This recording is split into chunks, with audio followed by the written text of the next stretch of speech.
வரக்கூடிய நித்திய பிரதோஷ நேரத்திலே ஈஸ்வரனை வழிபாடு செய்வது என்பது மிகவும் விசேஷமானது.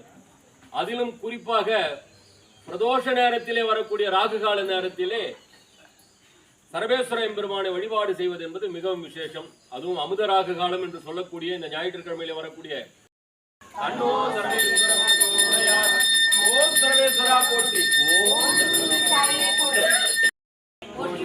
ஓம் விலங்கு உயர் வீரா போற்றி, ஓம் தின்னவா போற்றி, ஓம் அணிமாமலர் பறவை அரசே போற்றி, ஓம் ருத்ராக்னியே போற்றி, ஓம் மந்திர துதி தேவா போற்றி, ஓம் மாமலை சக்தியே போற்றி, ஓம் சர்வ வியாபியே போற்றி, ஓம் சங்கரா போற்றி, ஓம் காலனுக்கும் காலா போற்றி, ஓம் கருத்தில் நிறைந்தவனே போற்றி, ஓம் விரவி பயம் அறுத்தவனே போற்றி, ஓம் நிரந்தரமானவனே போற்றி, ஓம் நியாயம் தருபவனே போற்றி, ஓம் வீரபத்ரனே போற்றி.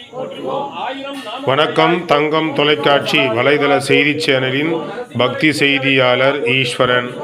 ராணிப்பேட்டை மாவட்டம் ஆற்காடு செய்யாறு செல்லும் புறவழிச்சாலை அருகில் சன்னியாசி மடத்தின் எழுந்தருளிருக்கும் அருள்மிகு உண்ணாமலை உடனுரை அருள்மிகு அருணாச்சலேஸ்வரர் ஆலயத்தில் ஸ்ரீ சரபேஸ்வரருக்கு இன்று ஞாயிற்றுக்கிழமை ராகுகால பூஜை வெகு சிறப்பாக நடைபெற்றது.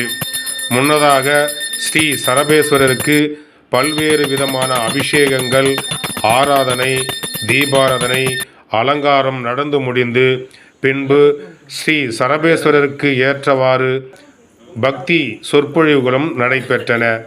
இந்த சிறப்பு வாய்ந்த ஸ்ரீ சரபேஸ்வரரின் சிறப்பு பூஜையை ஸ்ரீ சரபேஸ்வரர் வார வழிபாட்டு மன்றத்தில் உள்ள உறுப்பினர்கள், ஸ்ரீ சரபேஸ்வரர் வார வழிபாட்டு மன்றம் மற்றும் பக்தர்கள், பொதுமக்கள் என அனைவரும் கலந்து கொண்டு ஸ்ரீ சரபேஸ்வரை வணங்கினார்கள். ஒவ்வொரு ராகு கால பூஜையும் ஸ்ரீ சரபேஸ்வரருக்கு இந்த சிறப்பு வாய்ந்த பூஜைகளை செய்து நாம் வழிபடும்போது நாம் என்னென்ன கோரிக்கையெல்லாம் வைத்து வழிபடுகின்றோமோ அனைத்தும் இந்த சரபேஸ்வரர் நமக்கு அருள் புரிவார் என்பது ஐதீகம். பக்தி செய்திக்காக தங்கம் தொலைக்காட்சியின் பக்தி செய்தியாளர் ஈஸ்வரன்.